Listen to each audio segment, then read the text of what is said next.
तो अब हम बात करेंगे work energy theorem for system. ठीक है, सिस्टम के लिए, सिस्टम में क्या होता है कि system consist of the more than two particles, more than two particles का जो सिस्टम होता है हम उसके लिए बात कर रहे हैं। ठीक है, तो यहां पे इंटरनल फोर्सेस भी होंगे, और अगर इंटरनल कंजर्वेटिव फोर्स है तो उनकी वजह से हम पोटेंशियल एनर्जी लिख सकते हैं।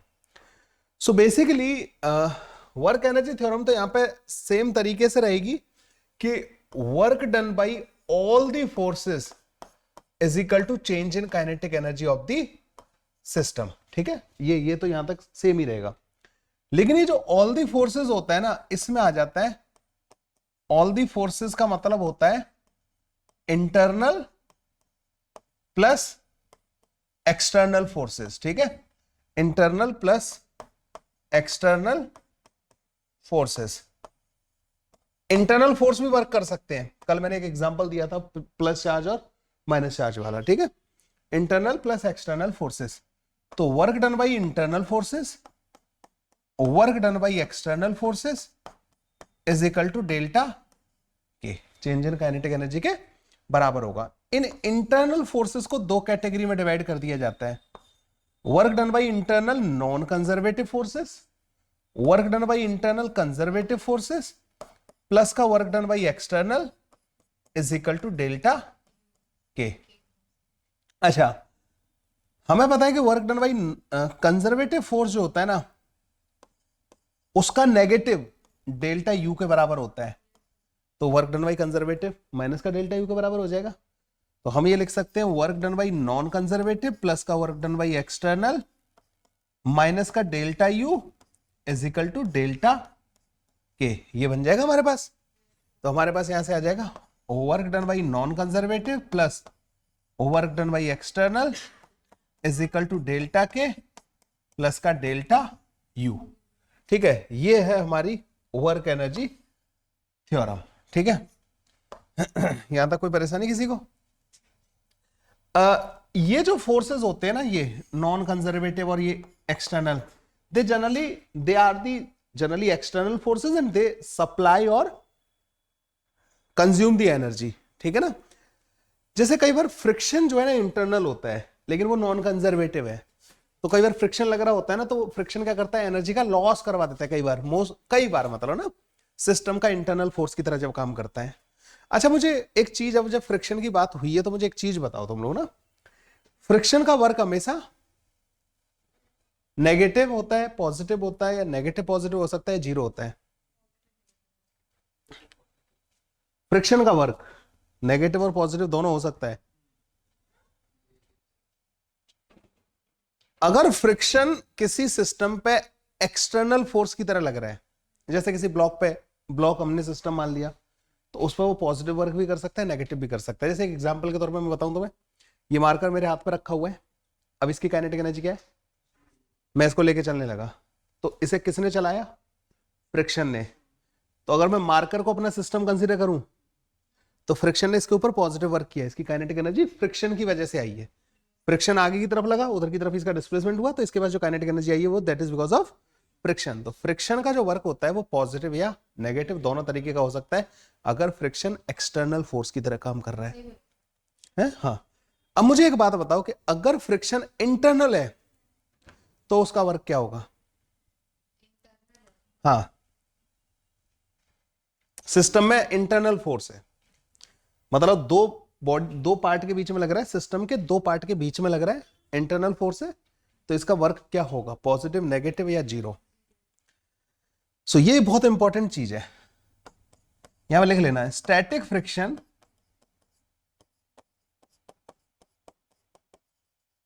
As an internal force.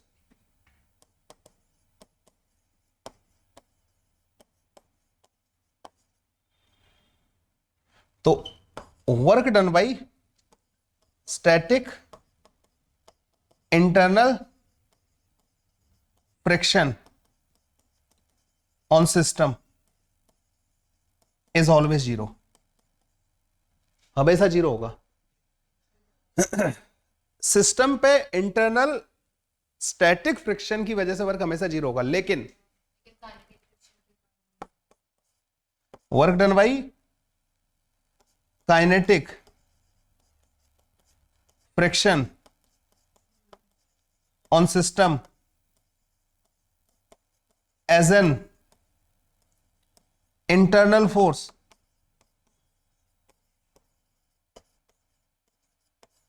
Is equal to minus का F K into S relative होगा। ये हमेशा नेगेटिव वर्क करेगा। कौन? Kinetic friction. तो काइनेटिक फ्रिक्शन एक सिस्टम के ऊपर अगर लग रहा है एज एन इंटरनल फोर्स तो वो हमेशा नेगेटिव वर्क करेगा। This point is very very important. तो जब भी इंटरनल, जो ये ज्यादातर जो नॉन कंजर्वेटिव लिखा है ना हमने, ये जनरली फ्रिक्शन होता है, ठीक है, और इंटरनल होता है। तो ये अगर स्लिपिंग हो रही है बॉडीज के बीच में तो इसका वर्क क्या आएगा? नेगेटिव आएगा। ये एनर्जी का लॉस कराएगा। तो इस सेंस में एनर्जी का लॉस कराएगा। तो ये वर्क एनर्जी थ्योरम होती है। नॉन कंजर्वेटिव फोर्स का वर्क, एक्सटर्नल फोर्स का वर्क, वो दोनों मिला के क्या करते हैं? काइनेटिक एनर्जी और पोटेंशियल एनर्जी के चेंज के बराबर होते हैं। ठीक है, ये वर्क एनर्जी थ्योरम हो गई। ठीक है, अब इसी में आती है मैकेनिकल एनर्जी कंजर्वेशन।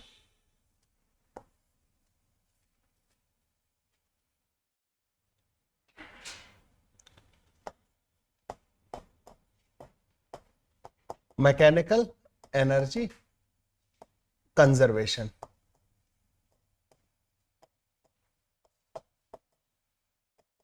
अब ये क्या होता है? पहले तो ये बताओ मैकेनिकल एनर्जी क्या होती है? जनरली ई से रिप्रेजेंट करते हैं इसको ना। यस, तो मैकेनिकल एनर्जी होती है काइनेटिक प्लस का पोटेंशियल का sum. This is kinetic energy plus का पोटेंशियल एनर्जी, इसको बोलते हैं मैकेनिकल एनर्जी। ठीक है भाई।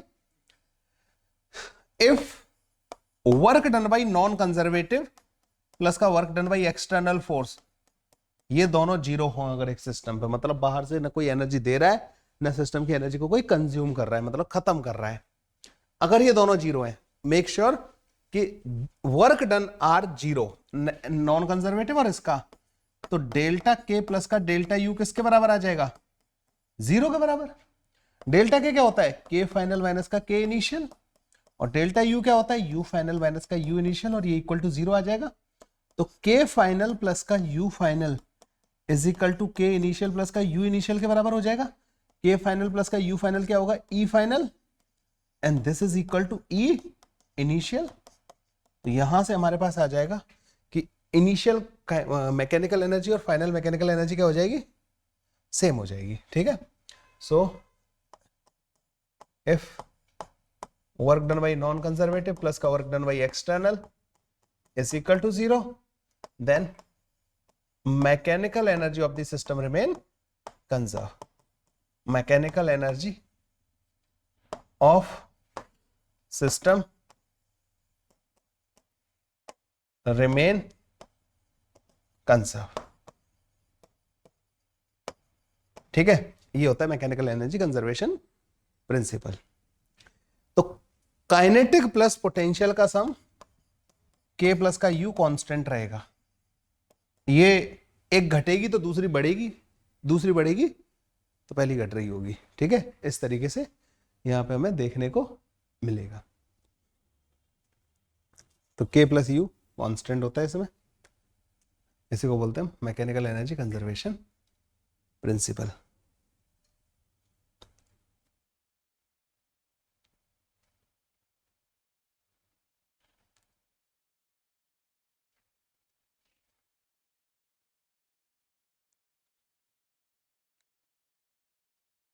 एक क्वेश्चन करते हैं। इसका जो सबसे बेस्ट एग्जांपल है ना, वो है जब आप किसी पार्टिकल को प्रोजेक्ट करते हो ऊपर की तरफ ना। जैसे आपने एक पार्टिकल को ऊपर की तरफ यहां से थ्रो किया,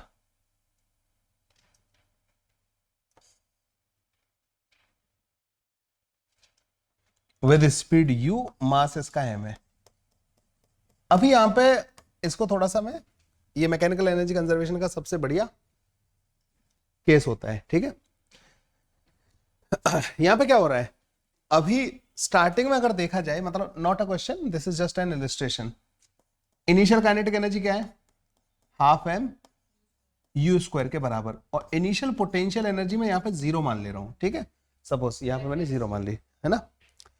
ये जैसे जैसे ऊपर चलता जाएगा क्या होगा, यहाँ पे बढ़ती जाएगी, घटती जाएगी, ठीक है ना, ऊपर जाने पे स्पीड घटेगी ना।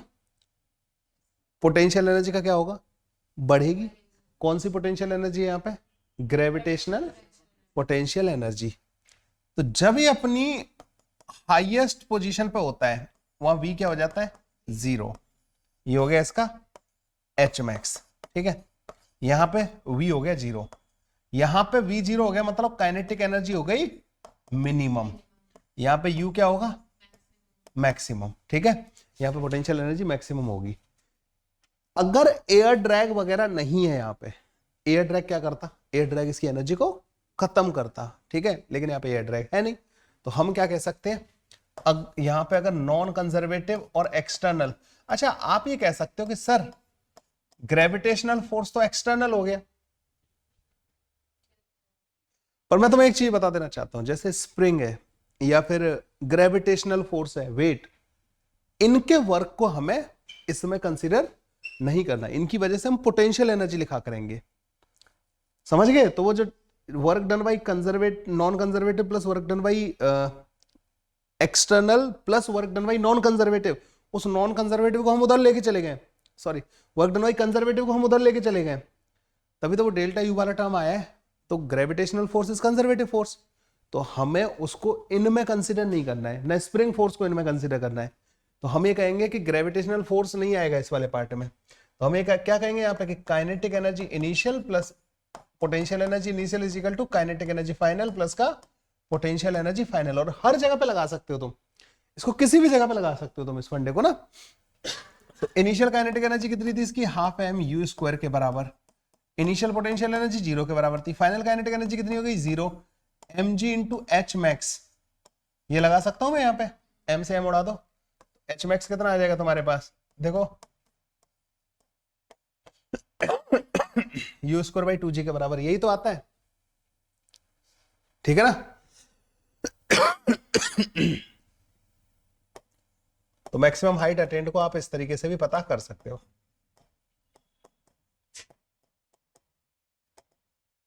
अब इसी में मैं एक क्वेश्चन पूछ रहा हूं, speed when h is equal to 3h max by 4, जब h max का 3/4 होगा ना हाइट इसका ग्राउंड से, उस टाइम पे इसकी स्पीड क्या आएगी, ठीक है। पहला वाला तो मैंने सॉल्व कर दिया, ये तो पहले वाले का आंसर आ गया। दूसरे वाले का आंसर आपको फाइंड करना है कि इसकी स्पीड बतानी है आपको इस पार्टिकल की, when it is at 3h max by 4 height, इसकी हाइट जब 3h max डिवाइड बाई 4 के बराबर होगी, उस टाइम पे इसकी स्पीड क्या होगी।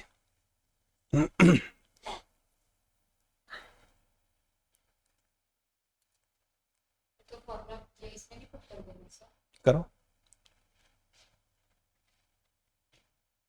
जब इसकी हाइट 3h max by 4 होगी, उस टाइम पे इसकी स्पीड क्या होगी। मतलब ये जब यहां पे कहीं पे होगा, वहां पे स्पीड पूछ रहे हैं इसकी। आया भाई आंसर।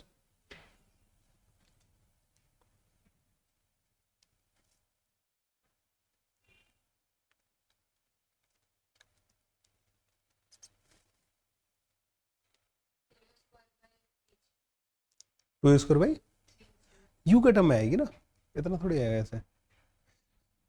चलो मैं बताता हूं, तुम कोई भी स्टेट ले लो, चाहे यहाँ पे ये वाली कंसीडर कर लो, चाहे वो वाली कंसीडर कर लो, तुम यहां से 3h/4 तक बात करते हैं वरना एक पेन इनिशियल स्टेट क्या है, ये फाइनल क्या है 3h/4।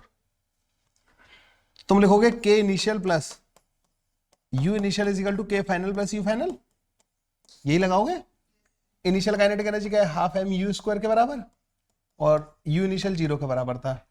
अब k फाइनल तुम्हें पता करना है, half M V square plus का u फाइनल क्या होगा, mg into 3h max divide by 4 के बराबर। तो हमारे पास आ जाएगा half M U square is equal to half M V square अब इसकी एच मैक्स का फॉर्मूला पुट कर देना यहां से ना, यहाँ पे। तो इसको जब तुम पुट करोगे तो ये हो जाएगा 3mu²/8। ये हो जाएगा 3mu² डिवाइडेड बाई 8 के बराबर। इसको ले आओ इधर, तो सेकंड वाले का सॉल्यूशन है, ठीक है। तो यहाँ पे हमारे पास बन जाएगा ½ mv² is equal to mu² divided by 8। तो v की वैल्यू आ जाएगी u डिवाइडेड बाई 2 के बराबर, and this will be the answer. u/2 के बराबर होगा, v equal to u divided by 2।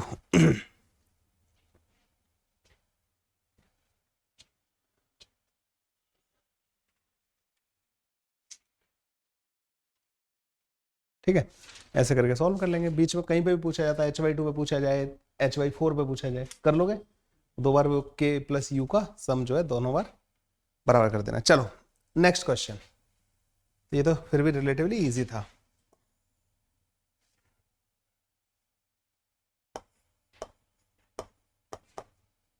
यहां पे आपको दे रखा है एक चेन है जो कि एक टेबल पे लटकी हुई है।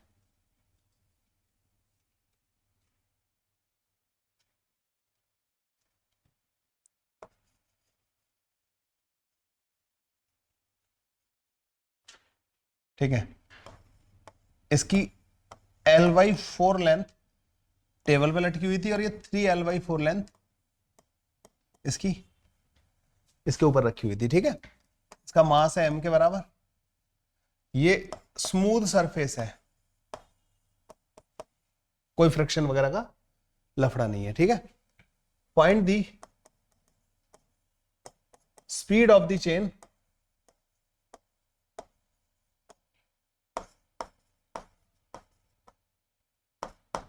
when it leaves the table।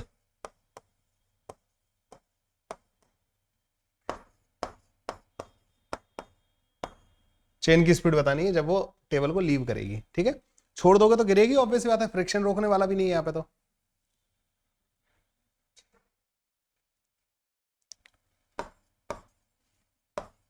released when L/4 is hanging as shown। ठीक है, L/4 पार्ट जब इसका हैंग कर रहा था उस टाइम पे आपने इसको रिलीज कर दिया है।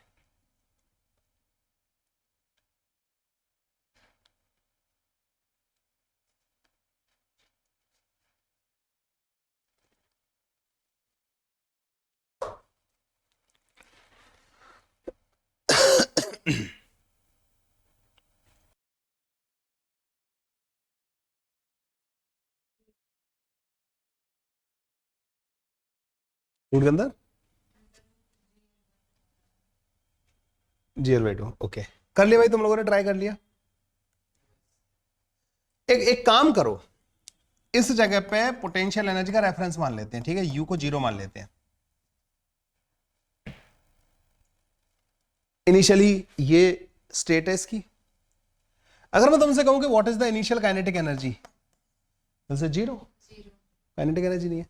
मैं तुमसे कहूं what is the initial potential energy, तो आप बोलोगे सर ये वाला मास तो 0 पोटेंशियल एनर्जी पे, लेकिन ये जो पार्ट है, ये जो पार्ट है ये लटका हुआ है, ये मास, इसका मास कितना होगा m/4।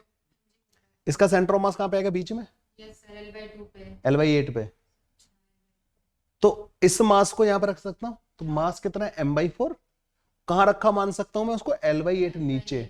तो पोटेंशियल एनर्जी इसकी कितनी आएगी, -m/4 g इंटू L/8।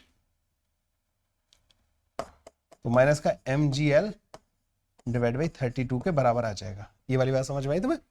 ये इनिशियल पोटेंशियल एनर्जी हो गई इसकी। जब ये कंप्लीटली टेबल को लीव कर देगी तो ये ऐसे करके आ जाएगी। क्यों? इसका मास इसका लेना है ना मेरे को, क्योंकि इस 3m/4 का तो यहाँ पे, और वो भी इसको भी मुझे इसके सेंटर ऑफ मास पे कंसीडर करना है। जब ये ऐसे पूरी लटकी हुई होगी तब इसकी स्पीड v होगी मान लेते हैं। तो फाइनल स्टेट क्या है, व्हाइट वाली चेन जो है। तो काइनेटिक एनर्जी फाइनल कितनी होगी, हाफ एम वी स्क्वायर के बराबर। अच्छा, यू फाइनल कितना होगा? अब ये पूरा एम मास एल लेंथ लटकी हुई है, तो इसका सेंटर मास L/2 पे आएगा।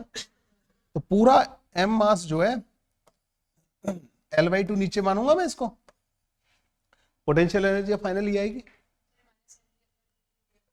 क्योंकि उसका सेंटर मास L/2 नीचे आएगा। पूरी चेन अब एल लेंथ लटकी हुई है ना नीचे, पूरी एल लेंथ है ना, जैसे ये है ना। हाँ, तो तभी तो हमें वेलोसिटी पता करनी है उसकी। ठीक है, तो के इनिशियल प्लस का U initial is equal to K final plus का यू फाइनल आ जाएगा। तो आप लिखोगे माइनस का M G L divided by 32 plus का यू इनिशियल तो लिख दिया, के इनिशियल 0 है, ये माइनस का M G L divided by 2 plus का हाफ एम वी स्क्वायर, इससे ये कट जाएगा, 16 आ जाएगा हमारे पास। ठीक है, एम से एम कैंसिल आउट हो जाएगा, तो वी स्क्वायर की वैल्यू कितनी आ जाएगी? ये इधर आएगा, तो 15 एम जी, अब एम हट जाएगा, डिवाइड बाई 16, तो वी की वैल्यू आ रही होगी हमारे पास रूट के अंदर 15 जी एल डिवाइड बाई 4 के बराबर। ठीक है, ये आंसर आ जाना चाहिए।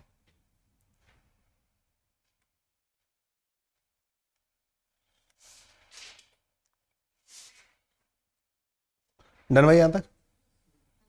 चलो अगला क्वेश्चन करते हैं एक बार।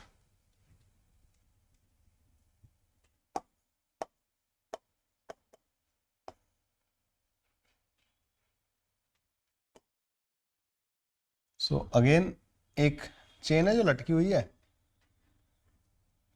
उसका जो टोटल लेंथ एल के बराबर मान लेते हैं, और इसका एल बाई एन ये पार्ट लटका हुआ है, और ये हो गया एल माइनस का एल बाई एन के बराबर, मास पूरी का एम हो गया।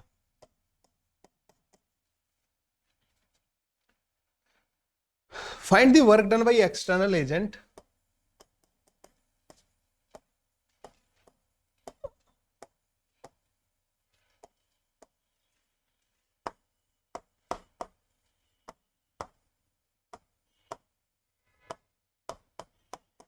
in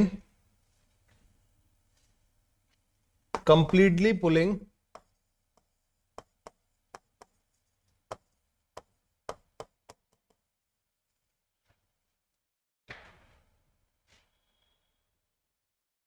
chain on the table without changing kinetic energy of chain।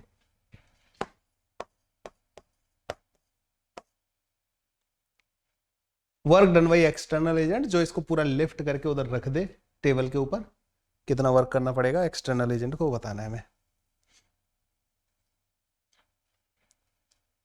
Smooth surface है,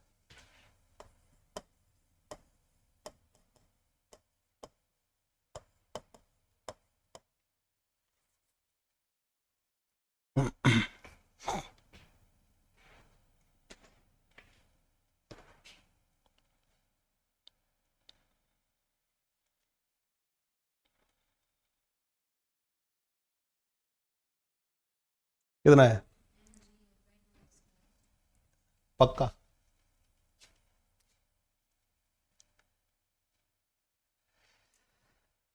ये बताओ कि क्या इस प्रोसेस के दौरान काइनेटिक एनर्जी का कोई चेंज हो रहा है? डेल्टा के इन्होंने 0 बोला है। ठीक है, डेल्टा के 0 है।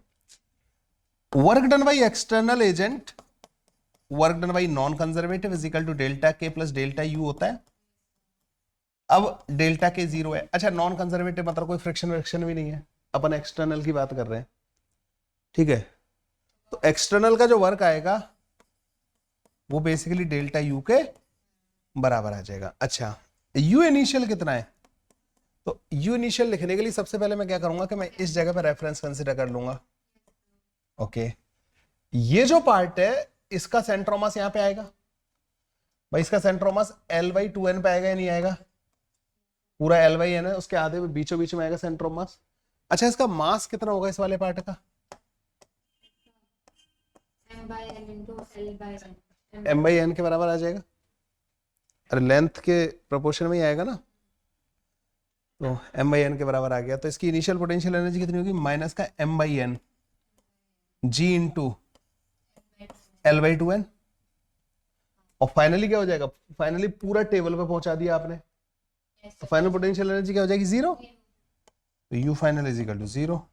तो work done by external is equal to 0 minus का mgl अपॉन 2n का स्क्वायर।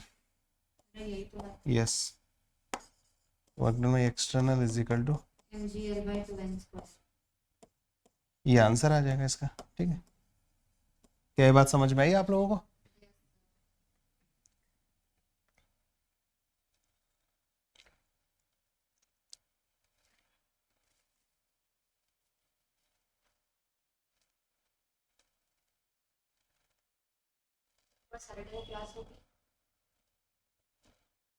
सैटरडे को रख लेंगे, कर लेते हैं इस बार ना, सिलेबस खिंच जाएगा थोड़ा सा। अभी तो वेडनेसडे ना, तो वेडनेसडे को हमारा वर्क पावर एनर्जी खत्म हो जाएगा आज। कल इसका डिस्कशन डीपीपी का, और परसों सर्कुलर मोशन स्टार्ट कर देंगे फ्राइडे को। तो सर्कुलर को कंप्लीट करना है अगर हमें, तो 2 दिन रख लेंगे क्लास, उसमें ख़त्म कर करा के छुट्टी करेंगे। सर्कुलर 2 दिन में कर लेंगे ख़त्म, ज़्यादा बड़ा नहीं है। ठीक है, यहाँ तक हो गया?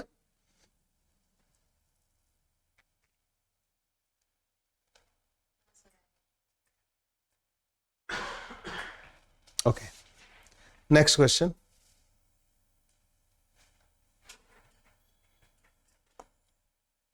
ये इजी है, क्वेश्चन नंबर शायद 4 है। मैंने क्या किया कि मैंने एक टावर से कुछ पार्टिकल प्रोजेक्ट किए, ठीक है, और 3 पार्टिकल है। एक को मैंने ऐसे फेंका u स्पीड से, बी वाले को मैंने ऐसे फेंका u स्पीड से, और सी वाले को मैंने ऐसे फेंका u स्पीड से। 3 पार्टिकल्स को मैंने इस तरीके से प्रोजेक्ट किया।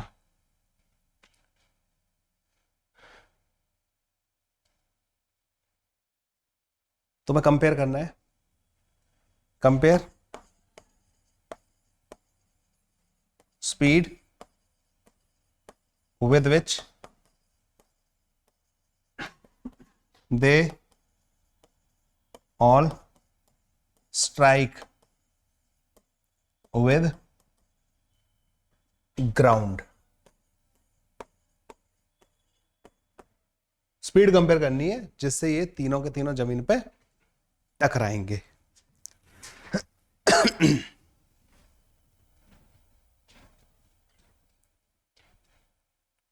किसकी सबसे ज्यादा होगी, किसकी कम होगी, मतलब किसकी सबसे कम होगी, किसकी सबसे ज्यादा होगी, एक ही बीच में आएगी।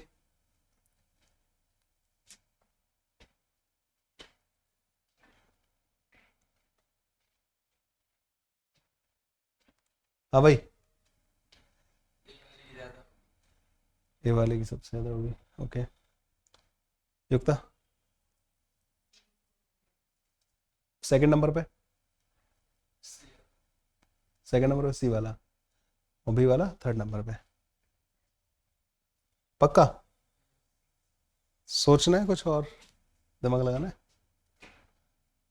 नहीं सर, दिमाग मत लगवाओ। लगाना है भाई किसी को? कुछ और कोई लॉजिक देना चाहेगा? तो इसका सिंपल सा लॉजिक है, मुझे ये बताओ कि जब ये जमीन पर टकराएगा तो ग्रेविटेशनल पोटेंशियल एनर्जी में सबसे ज्यादा कमी किसके लिए आएगी? भाई यहां पर तो मैं बताता हूं, काइनेटिक एनर्जी बढ़ेगी, ग्रेविटेशनल पोटेंशियल एनर्जी घटेगी जब वहां पे टकराएगा। तीनों के लिए सेम अमाउंट में ग्रेविटेशनल पोटेंशियल एनर्जी घटेगी, मतलब तीनों की सेम काइनेटिक एनर्जी बढ़ेगी। इनिशियल काइनेटिक एनर्जी तीनों की सेम है,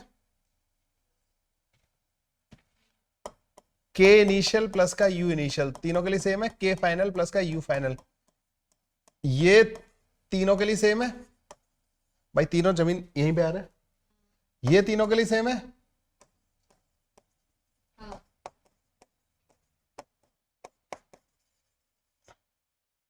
सेम फॉर ऑल थ्री। तो फाइनल काइनेटिक एनर्जी भी, क्योंकि ये भी सेम है सबके लिए, तो ये भी सेम होगा।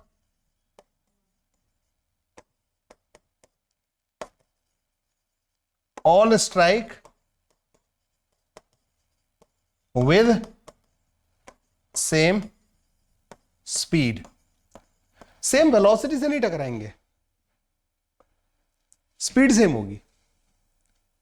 काइनेटिक एनर्जी को स्पीड से मतलब होता है ना, तो काइनेटिक एनर्जी सेम होगी। अच्छा, अलग अलग एंगल पे टकराएंगे इसलिए सेम वेलोसिटी नहीं होगी, लेकिन स्पीड सेम होगी। आप ये बताओ कि काइनेटिक प्लस पोटेंशियल का सम कांस्टेंट रहेगा इसमें थ्रू आउट,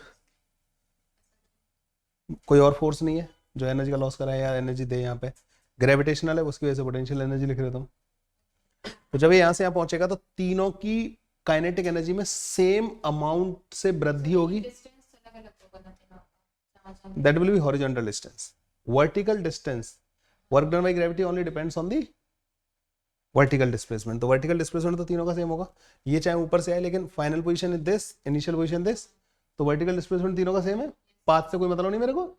ग्रेविटी का वर्क जो होगा तीनों में सेम आएगा, तीनों पे ग्रेविटी सेम वर्क करेगी, तीनों की काइनेटिक एनर्जी सेम अमाउंट से बढ़ेगी, सेम अमाउंट से बढ़ेगी मतलब फाइनल काइनेटिक एनर्जी तीनों की सेम होगी, मतलब फाइनल स्पीड तीनों की सेम होगी, बिकॉज सबका मतलब, अच्छा ये these all three are identical particle, ठीक है, ऑल थ्री ठीक। अच्छा, तो तुम्हारे अकॉर्डिंग क्या मानोगी तुम इसका, तीनों का अलग अलग मास मानोगी, और फिर मैं कंपेयर करने के लिए बोल रहा हूँ तो मास का रिलेशन देना चाहिए ना मेरे को, और वैसे भी मास से कोई फर्क पड़ेगा क्या, mgh तो mgh, रुको, हाफ, बिल्कुल हाफ एम वी फाइनल का स्क्वायर माइनस का हाफ एम वी इनिशियल का square is equal to M G H, M जो है कट जाएगा, तो मास से कोई फर्क, वी जो होगा ना वो रूट के अंदर यू स्क्वायर प्लस का 2gh के बराबर आएगा तीनों के लिए, फॉर ऑल थ्री, ठीक है, तीनों के लिए तुम करके देख लो। स्पीड, स्पीड जो आएगी ना वी, तीनों के लिए यू स्क्वायर प्लस का, रूट के अंदर यू स्क्वायर प्लस का 2gh के बराबर आएगी, तो एंगल आएंगे फिर अलग अलग आएंगे, फिर तो एक्स डायरेक्शन वाई डायरेक्शन देखना पड़ेगा फिर तुम्हें, तो वेलोसिटी फाइंड करनी पड़ेगी तुम्हें। वो तो तीनों के लिए प्रोजेक्टाइल का क्वेश्चन बन जाएगा ना, आप वाई कंपोनेंट अलग कैलकुलेट करोगी, इसका वाई कंपोनेंट लेके एक्सेलरेशन लेके, टाइम तुम्हें पता ही है, टाइम इसमें टाइम बहुत गंदा आएगा, उसमें टाइम गंदा आएगा, इसमें तो फिर भी रूट के अंदर 2h/g आ जाएगा, उसका फिर भी कैलकुलेट किया जा सकता है बीच वाले का।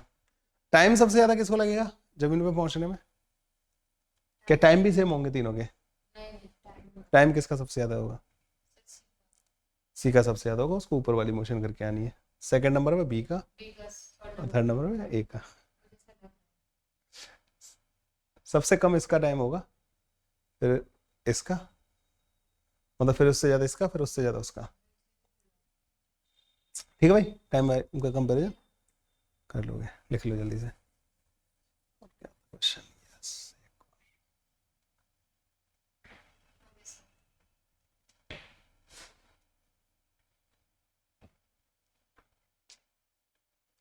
एक और क्वेश्चन करते हैं, क्वेश्चन नंबर 5। सो यहाँ पे बेसिकली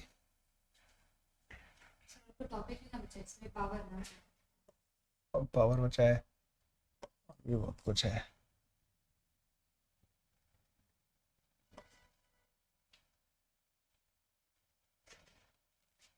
इधर बनाना पड़ेगा diagram.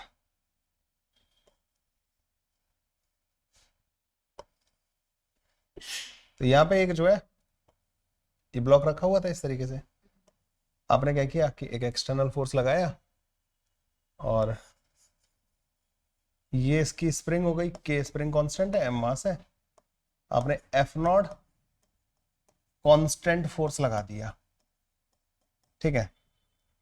Initially spring natural length में थी,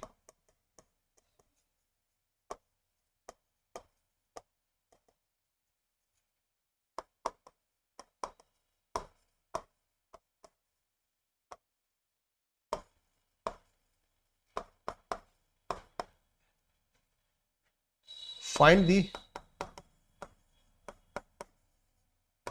maximum speed of block during extension of spring, ठीक है। आपको इसका मैक्सिमम स्पीड बताना है जो इस ब्लॉक का आएगा इस एक्सटेंशन के दौरान। तेरा फोर्स मेरे फोर्स से अलग टाइप का नहीं है क्या? हम दोनों के फोर्स एक जैसे हैं? इसे अंदर की तरफ लगा रखा है, पता है मतलब ही बदल जाता क्वेश्चन का ना, एक एरो ने सारा ही क्वेश्चन बदल दिया होता।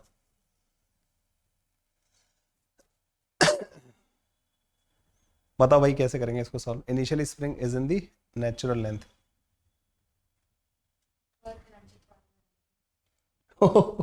टॉपिक कौन सा है? सर्कुलर मोशन पढ़ रहे हैं हम लोग।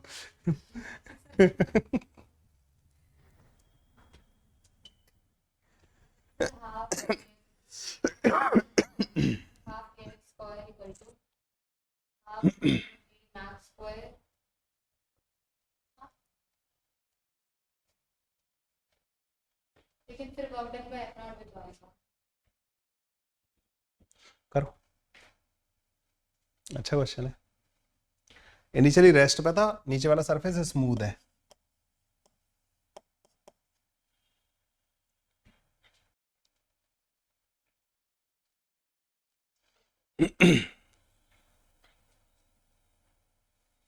नहीं चल रहा दिमाग, नहीं चल रहा।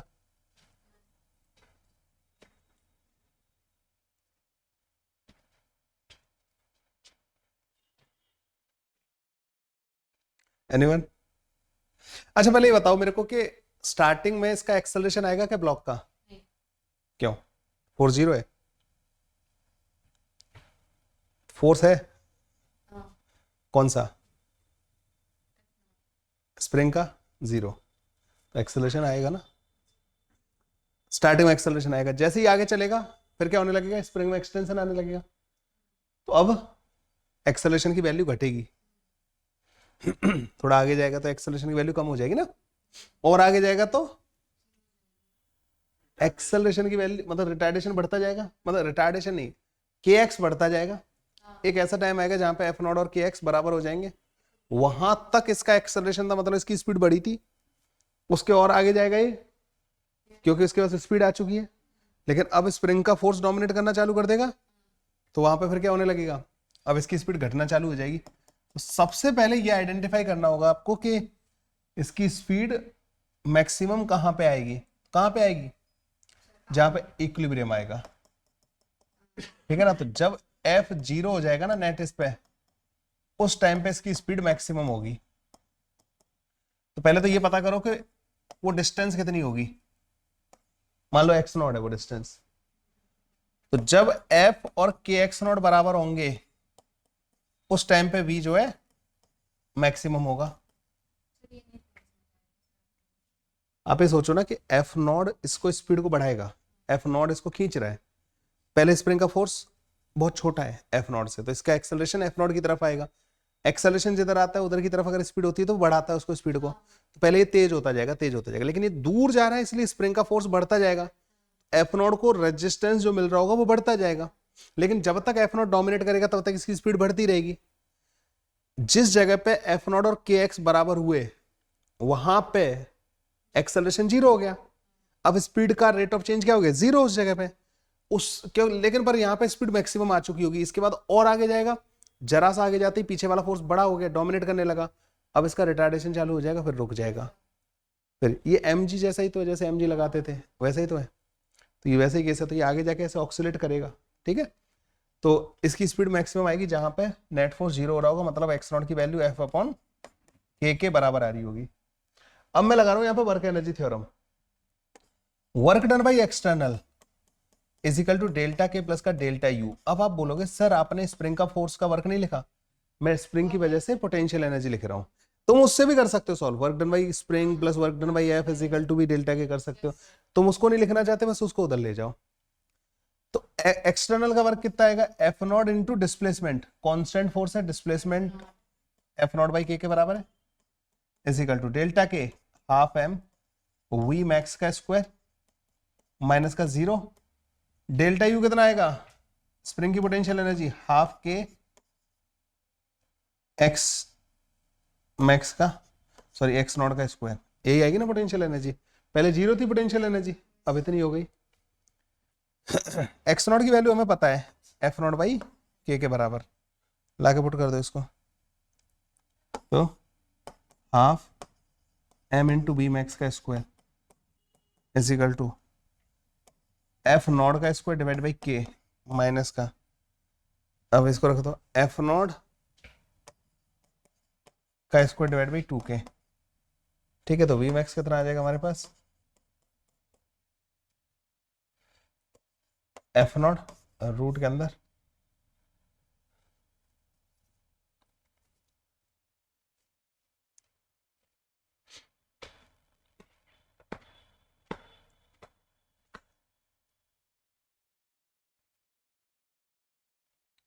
रूट के अंदर एम इंटू के, यार है क्या वी मैक्स,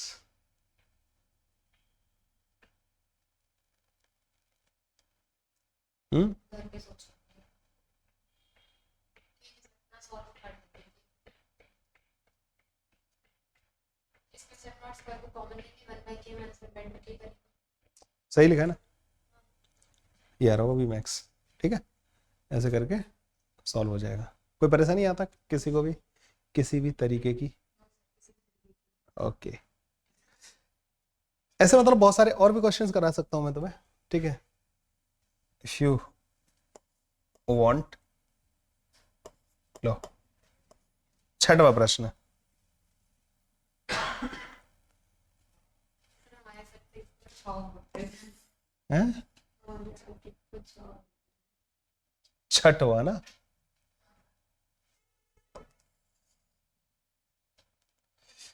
ये क्या है सर। रुक जाओ बस, तुम लोगों ने डिमांड की है कि और कराओ तो इसलिए। There is a block of mass m, this curve is smooth but here it is rough, this part is rough। Mu की वैल्यू यहाँ पे 0.5 के बराबर दे रखी है, ठीक है। This height is given as 10 metre,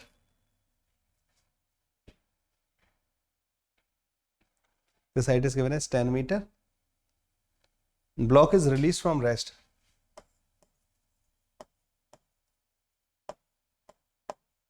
मैंने ऐसा किया है सर एक बार।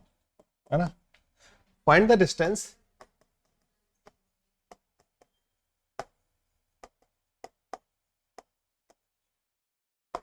traveled by block on rough surface भी आगे दी थी। हम नहीं देंगे before it stops।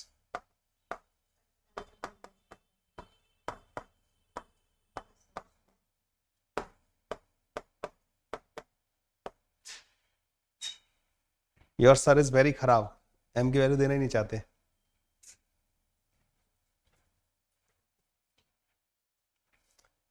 अच्छा क्वेश्चन अच्छे लग रहे हैं आज के? बढ़िया है ना क्वेश्चंस? सेम अपनी क्लास में नहीं ये वाला लगता है कि यू वाला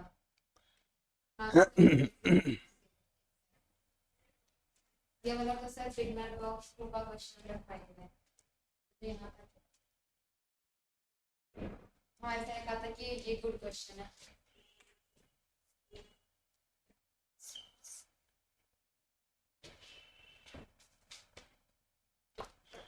कुछ लोगों से तारीफ की उम्मीद ही नहीं की जा सकती ना। मतलब अच्छा क्वेश्चन है तो बच्चे ऐसे क्वेश्चन आए जाते तो मतलब अच्छे हैं ना, तुम्हें कराए जाते हैं मतलब तो वहाँ अच्छे कराए जाते हैं ना, तो उतने उस लेवल के क्वेश्चन करा रहा हूँ मैं। लेवल मतलब सेम है। हैं। मैंने कहा क्या खराब कर रखा है तो अच्छे चलो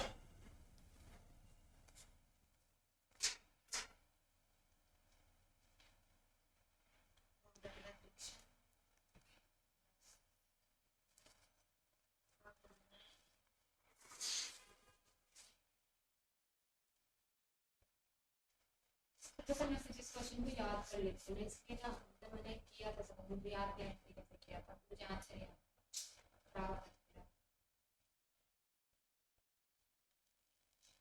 चलो करो। तुम उस पे मत जाओगे, तुम्हें याद है नहीं है। तुम इसमें लगाओ सिंपल सा, क्या कॉन्सेप्ट लगाने की कोशिश करो।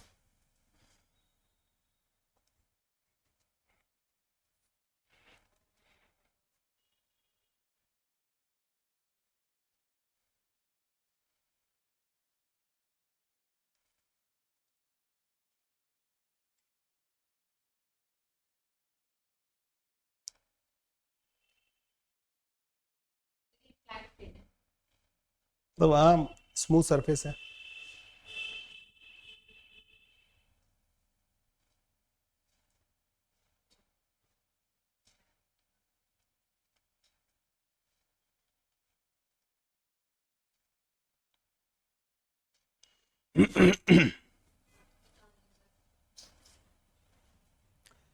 देखो मान लो ये इस पे डी डिस्टेंस चल के रुक गया, दिस डिस्टेंस इज डी, तो मैं इसको अपनी इनिशियल स्टेट कंसीडर कर रहा हूं, this is my final state,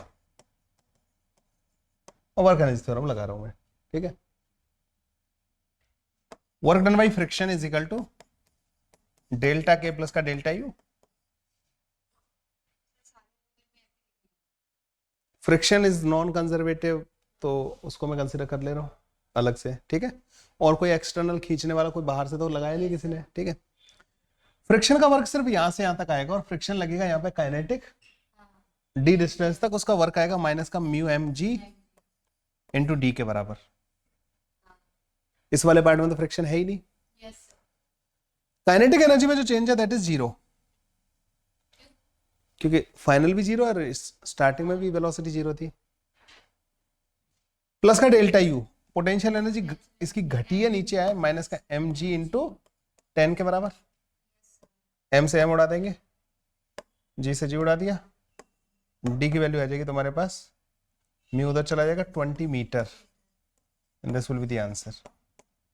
20 metre चल के रुक जाएगा। ठीक है, ये किया था मैं नोट है।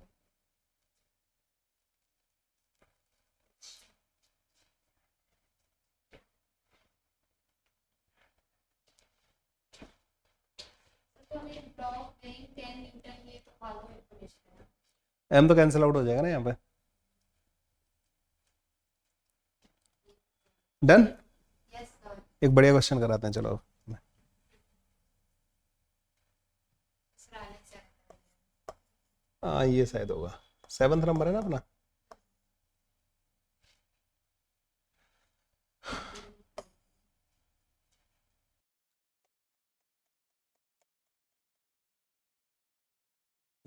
block is released from rest, block is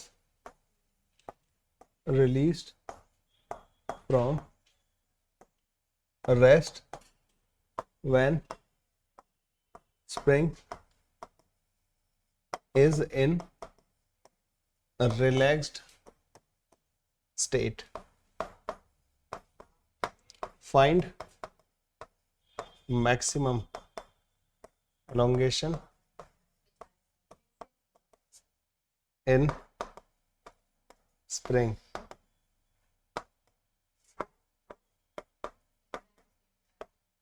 चलो करो मतलब तो आपके एग्जैक्ट सेम कैसे मिल जाता है ये समझ में नहीं आता है। कॉन्सेप्ट बिल्डिंग के लिए मैंने बताया ना, कोटा में फैकल्टीज का अब बेसिकली क्या है कि मैं उधर जेई के सबसे इजी वाले क्वेश्चंस कराने की कोशिश कर रहा हूँ इधर, तो ये सब जेई में होते थे,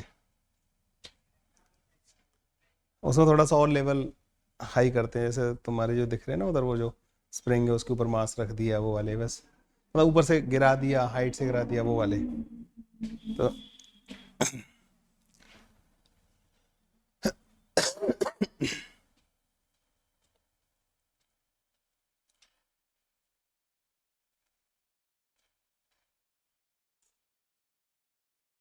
कौन था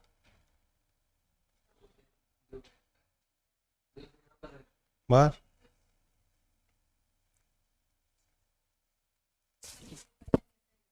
ये तो डिफिकल्ट है मतलब ना, काफी अच्छे लेवल के क्वेश्चंस हैं।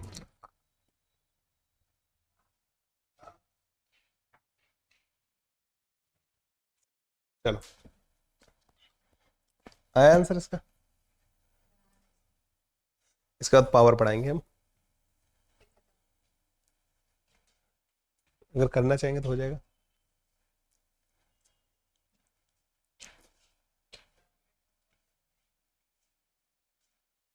छोटे छोटे से 2 कॉन्सेप्ट और रह जाएंगे उसके बाद,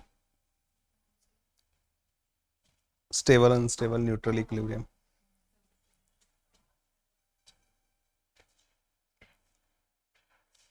करें फिर इसको डिस्कस करें। आया किसी का आंसर? बताओ मैं था। अभी तुमने इसको यहां से रिलीज किया, this is the initial state, इसकी वेलोसिटी क्या है? 0। एक टाइम पे जब ये नीचे जाएगा ना, जब इसमें मैक्सिमम एक्सटेंशन आएगा तो ये कहीं जाके रुक चुका होगा, इसकी यहाँ पे वेलोसिटी अगेन 0 हो चुकी होगी। मान लो इसका मैक्सिमम एक्सटेंशन जो है ना एक्स नॉट है, तो ये पुली एक्स नॉट नीचे आई होगी, इधर से एक्स नॉट रस्सी लूज होगी और इधर से, तो ये 2x नॉट नीचे गया होगा। अगर पुली को तुम एक्स नॉट नीचे ले आओ ना, तो इधर रस्सी एक्स नॉट लूज हो गई, इधर हो गई, वो सारी यूज करके ये नीचे आएगा, ये आएगा ना, टाइट रखनी है ना रस्सी को। इसके नीचे चलने से मान लो, देखो ये सपोज करो यहाँ आ गया पुली, तो तुम देख रहे हो ये रस्सी और ये रस्सी, तो ये एक्स नॉट होगी, ये एक्स नॉट होगी। अब रस्सी कैसे हो जाएगी? अब रस्सी यहां से आएगी, तो इसको 2x नॉट नीचे आना पड़ेगा ना। समझ में आए? पुली के एक्स नॉट नीचे चलने से इधर रस्सी और इधर रस्सी लूज हुई, उसको ब्लॉक यूज कर लेगा।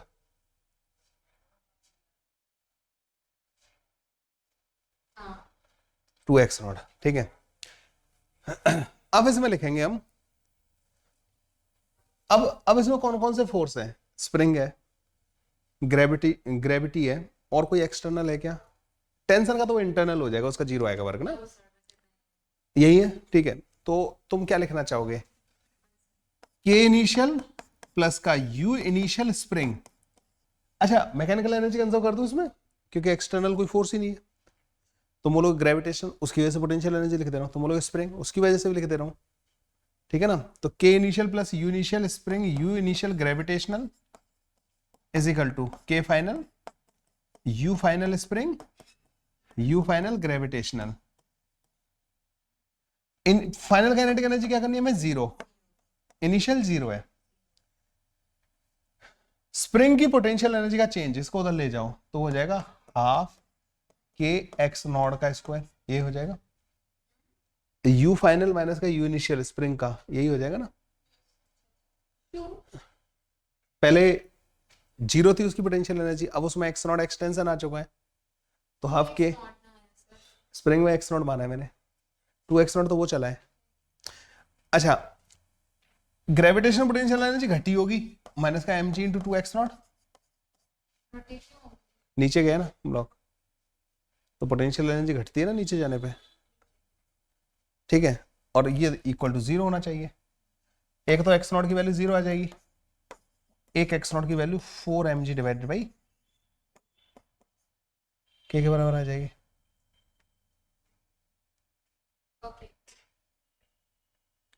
ठीक है, तो 4 mg बाई k के बराबर इसमें एक्सटेंशन आएगा।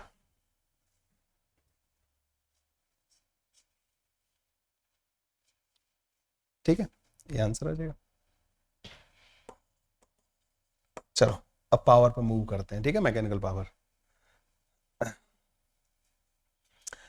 ताकि अपने सारे टॉपिक कम से कम हो तो पाए।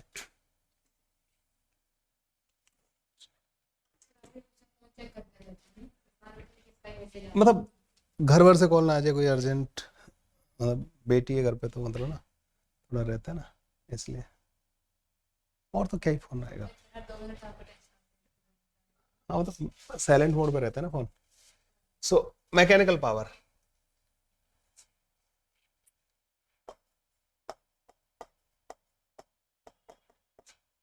क्या होता है मैकेनिकल पावर?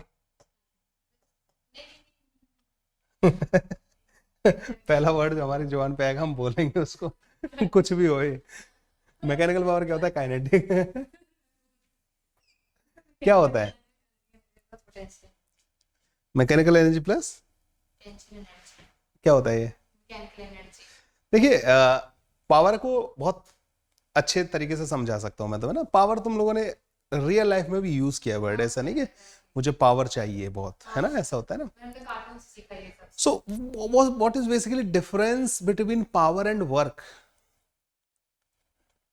अब मैं तुम्हें एक बहुत सिंपल सा एग्जांपल देता हूँ।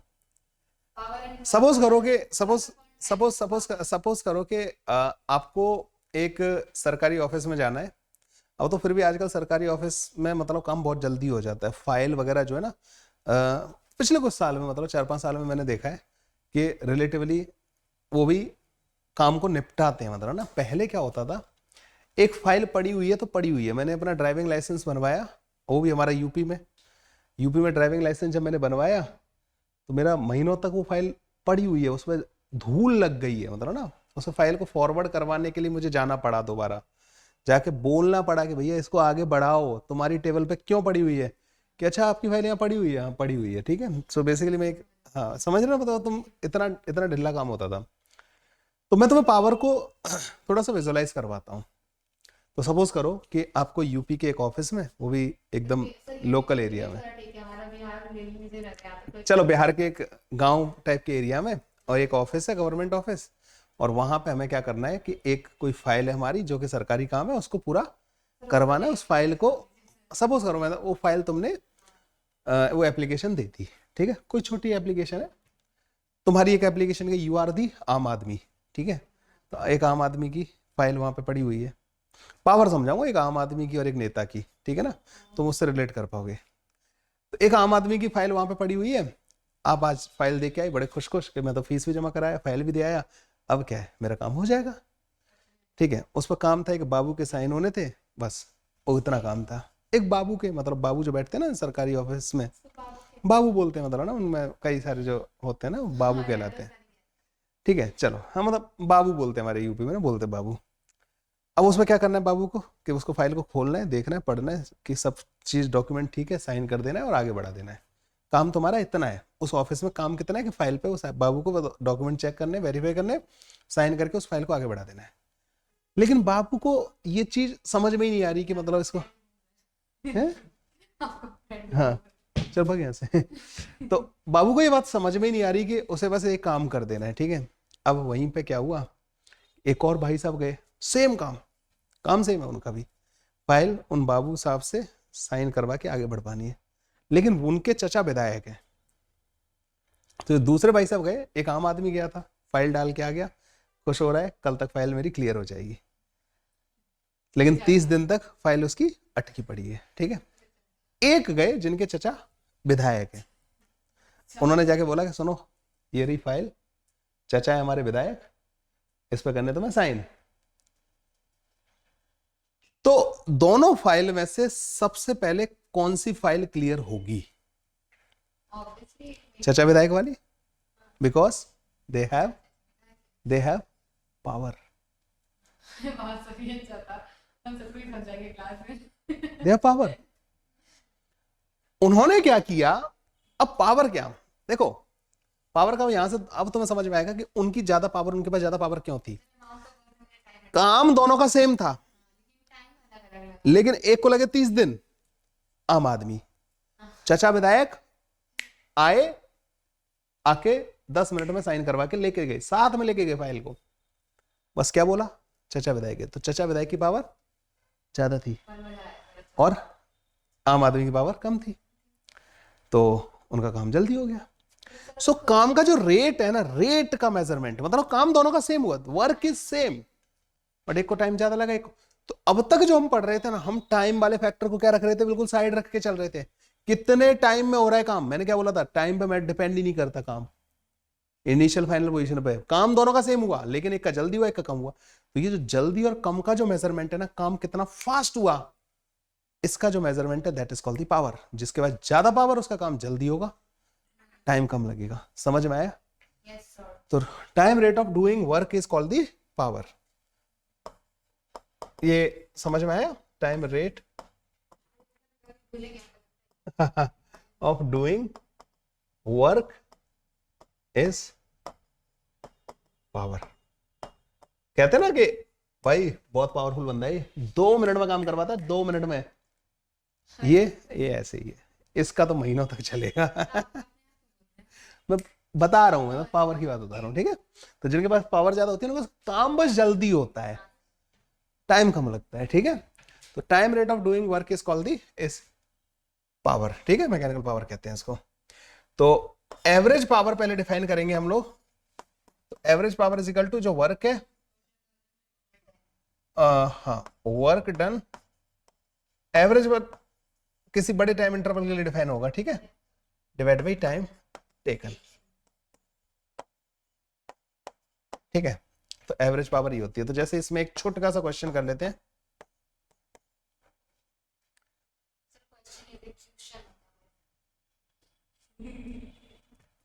छोटा सा क्वेश्चन कर लेते हैं।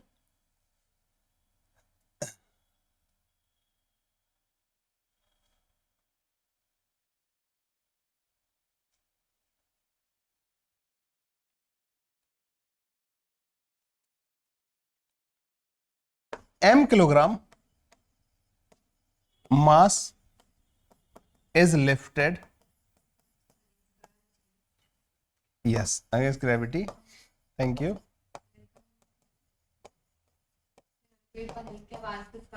by height h in time, again thank you, t, then find average power,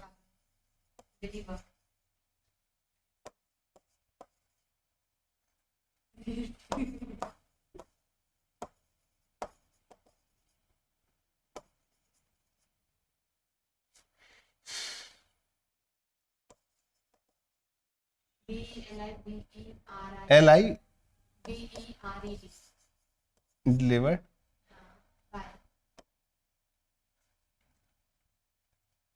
by external,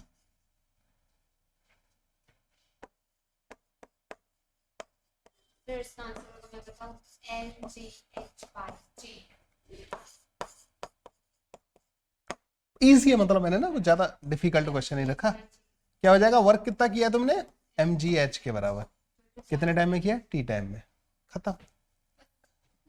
तो सर ये छोटा, अभी तो ये है, ठीक है, अभी तो ये मतलब जस्ट एवरेज पावर, जो काम हुआ टाइम से डिवाइड कर देना, आ जाएगा, ठीक है। मैं अच्छा क्वेश्चन बनाना चाहता था पंप वाला ना, कि इस रेट से वाटर को, वो भी हम देख लिया है, ठीक है, एक मिनट ना, करें वाटर वाला बनाना है मेरे को ना question.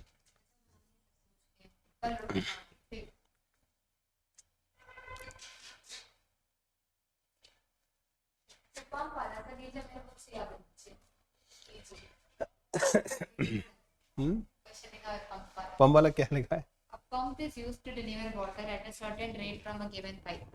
By what amount should velocity of water, force in the water, be increased till n times in the same pipe in the same time?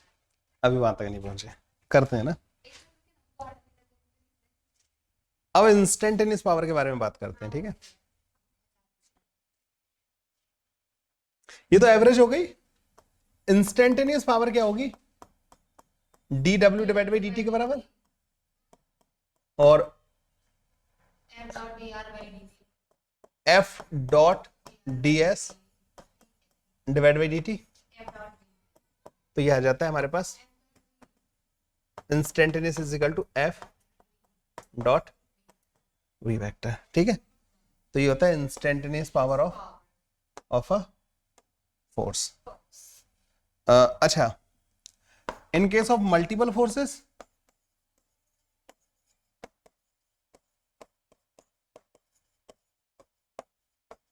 अगर मल्टीपल फोर्स लग रहे हैं तो पावर आ जाएगी तुम्हारे पास F1 dot V, F2 dot V and so on.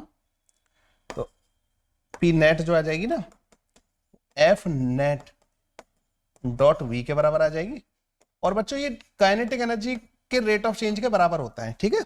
क्योंकि पावर जो होगी, देखो वर्क जो होता है वो काइनेटिक एनर्जी के चेंज के बराबर होता है, और कंटिन्यूसली आप वर्क करते जा रहे हो तो आप काइनेटिक एनर्जी को कंटिन्यूसली चेंज करते जा रहे हो, ठीक है। तो ये डी के बाई डी टी के बराबर होता है। तो काइनेटिक एनर्जी का जो रेट ऑफ चेंज होता है ना, वही नेट पावर होती है जो आप एक बॉडी को सप्लाई कर रहे होते हो।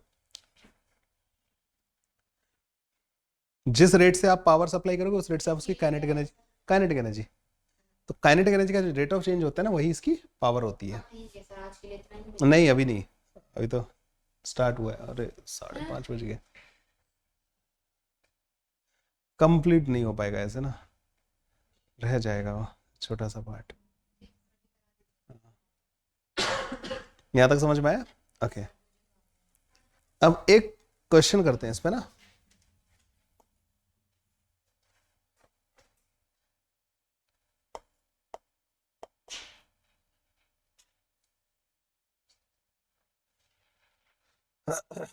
A resistive force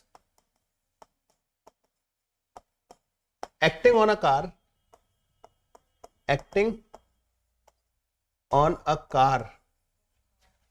resistive force acting on a car is directly proportional to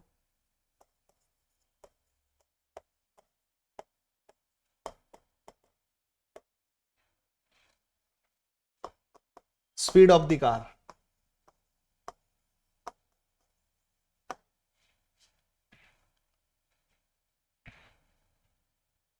When power of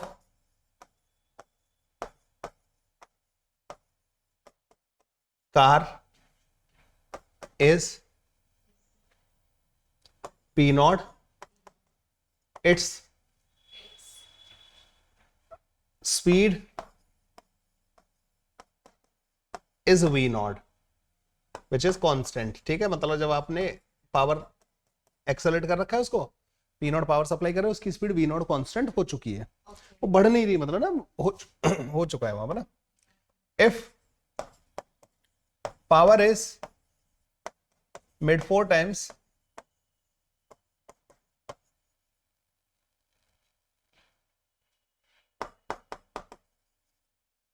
find its steady state speed of car। होता क्या है कि बेसिकली तुम लोगों ने देखा होगा कि जब तुम कार या मोटरसाइकिल को एक्सेलरेट करते हो ना, रुकी हुई है, ठीक है, तुमने एक्सेलरेट किया तो आप उसको पावर डिलीवर कर रहे हो, उस पावर की वजह से उसकी स्पीड बढ़ती जाती है पहले, मतलब that is kinetic energy change हो रही है। लेकिन ड्रैग भी लग रहा है, ड्रैग एनर्जी को खा रहा होता है, तुम एनर्जी सप्लाई कर रहे हो, जो तुम्हारी एनर्जी है ना वो 2 जगह जा रही है। कहाँ कहाँ? एक तो ड्रैग के अगेंस्ट एनर्जी खर्च हो रही है, और दूसरा उसकी काइनेटिक एनर्जी बढ़ रही है। फिर तुमने देखा होगा कि तुमने एक बार बाइक को जितना भी एक्सेलरेट करना था ऐड के रखा हुआ है तुमने ना, या कार को आपने एक्सेलरेट कर रखा है, एक टाइम बाद उसकी स्पीड कांस्टेंट हो जाती है। तुम्हें और बढ़ानी है तो तुम्हें फिर उसको और ऐंठना पड़ता है, ऐसा होता है, और ऐसे ये करना पड़ता है ना, और स्पीड बढ़ाने के लिए तुम्हें और एक्सेलरेट दोबारा से करना पड़ता है। तो एक्सेलरेट करके मतलब अगेन तुम पावर इंक्रीज कर रहे हो, फिर आगे जाके ना वो एक्सेलरेट होती है, फिर एक जगह पे जाके फिर उसकी स्पीड कांस्टेंट हो जाती है बढ़ के। ऐसा नहीं कि वो कंटिन्यूसली बढ़ती जाएगी, तुम एक्सेलरेटर पे पैर रख के रखोगे तो वो बढ़ती जाएगी, नहीं, एक्सेलरेटर पे पैर रखे रहते हो ना तब भी उसकी स्पीड एक टाइम पे जाके कांस्टेंट हो जाती है। तो दैट स्पीड उस टाइम पे काइनेटिक एनर्जी बढ़ना बंद हो जाती है, ठीक है ना। तो जो तुम्हारी पावर है ना, जो इंजन की पावर है, वो फ्रिक्शन के अगेंस्ट, ड्रैग के अगेंस्ट लॉस हो रही होती है। तो जितनी रेट से इंजन सप्लाई कर रहा है, सो बेसिकली अगर काइनेटिक एनर्जी चेंज होना बंद हो चुकी है, मतलब नेट पावर 0 मिल रही है, तो कोई एनर्जी दे रहा होगा, कोई एनर्जी खा रहा होगा। तो ये उसी टाइप के क्वेश्चन होते हैं कार वगैरह के। बताओ कैसे करेंगे इसको सर, बताओ, करो करो। किया था नहीं किया था,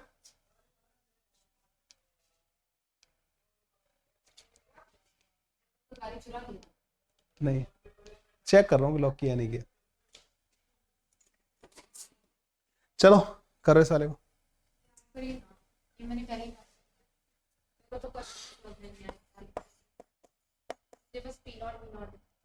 देखो यहां पे कार की पावर होगी, ड्रैग की पावर होगी, और ये दोनों मिला के काइनेटिक एनर्जी के रेट ऑफ चेंज के बराबर होंगे।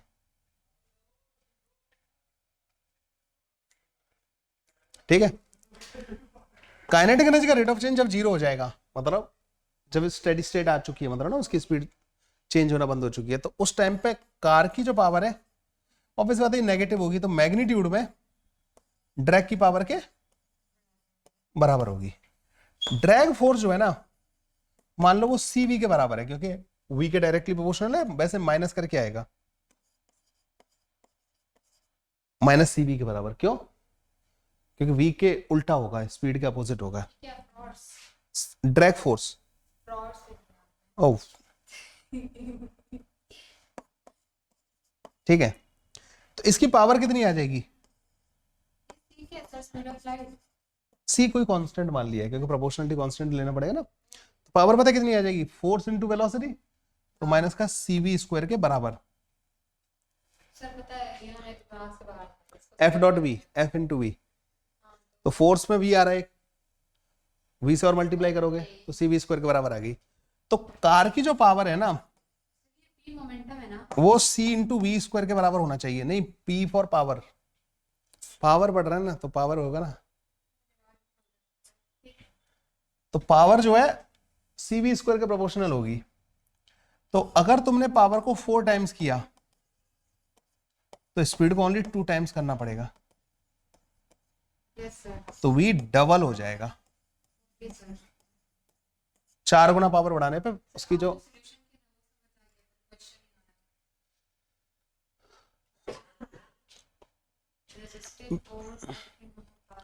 जब कार वगैरह चलती है तो उस पर हवा की वजह से ड्रैग वगैरह लगता है ना। अब भाई आप साइकिल से चलो, साइकिल वाला एग्जांपल सबसे बढ़िया है। अगर तुमने साइकिल में पैडल मारना बंद कर दिया, मतलब एनर्जी सप्लाई करना बंद कर दी, तो तुम्हारी थोड़ी देर बाद साइकिल रुक जाएगी, क्योंकि वहां पे एनर्जी कंज्यूम हो रही है। कौन? ड्रैग एनर्जी खा रहा है, फ्रिक्शन जो पहियों के बीच में या कहीं लग रहा होता है वो एनर्जी खत्म कर रहा है। तो आपको कंटिन्यूसली पैडल मारते रहना पड़ता है, कंटिन्यूसली एनर्जी सप्लाई करते रहनी पड़ती है, अगर आप एक कांस्टेंट स्पीड पे भी चलाना चाहती हो। मतलब kinetic energy you are not changing, लेकिन फिर भी आपको एनर्जी सप्लाई करनी पड़ रही है। कहाँ जा रही है वो? ड्रैग के अगेंस्ट, ड्रैग उसको खत्म करता रहता है। ऐसे कार में होता है, तो कार में भी आपको इंजन से कंटिन्यूसली पावर सप्लाई करनी पड़ती है, अदरवाइज कार जो है थोड़ी देर बाद जाके रुक जाएगी। तो ये हो रहा है। तो जब स्टेडी स्टेट आ गई है, मतलब ना उसकी स्पीड कांस्टेंट हो गई, तो उस टाइम पे P0 की रेट से आप पावर सप्लाई कर रहे हो। आपने वो पावर 4 गुना कर दी, तो फिर पता है क्या होगा? जैसे आपने पावर 4 गुना की तो स्टार्टिंग में पता है क्या होगा? आपकी स्पीड बढ़ने लगेगी। आपकी स्पीड बढ़ेगी तो ड्रैग भी बढ़ेगा, क्योंकि ड्रैग V के डायरेक्टली प्रोपोर्शनल है। तो ड्रैग फोर्स बढ़ेगा तो उस ड्रैग फोर्स ज्यादा पावर कंज्यूम करेगा। तो अब जब तुम्हारा अगली बार इक्विलिब्रियम आएगा ना, वो डबल स्पीड पे जाके आएगा, ये कहना चाह रहा है। तो अगला वाला इक्विलिब्रियम तुम्हारा डबल स्पीड पे जाके आएगा।